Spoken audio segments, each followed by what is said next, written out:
Iran దగ్గర యుద్ధ విమానాలున్నాయి.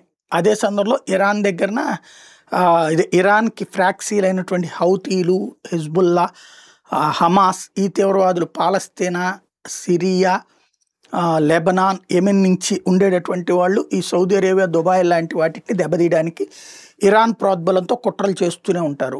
వాళ్ళకి సంబంధించిన సెక్యూరిటీ చూసుకునేటటువంటి బాధ్యత అమెరికా కోట్ల డబ్బులు తీసుకుంది. కానీ వాళ్ళకి జరిగిపోయిన తర్వాత చూస్తామంటాం తప్పించి చేసిందేమీ లేదు. ఇప్పుడు ఆయా అరబ్ దేశాలు సొంత సైన్యాలు ఇప్పటిదాకా పోలీసులను పెట్టుకున్నటువంటి వాళ్ళు సొంత సైన్యాలను క్రమంగా డెవలప్ చేసుకుంటున్నారు. ఈవెన్ యూరప్ దేశాలు కూడా ఇక అమెరికాను నమ్ముకోవడం మాని సొంత సైన్యాలని సెట్ చేసుకుంటున్నారు. ఇప్పుడు అందులో భాగంగా ఇక అమెరికా ఏం చేస్తుంది, ఇప్పుడు కొత్తగా ఇదివరకు సైన్యం పేరుతో డబ్బులు తినేది కాస్త ఇప్పుడు ఆయుధాలు, యుద్ధ విమానాలు అమ్ముకుని డబ్బులు సంపాదించుకునే పనిలో ఉంది.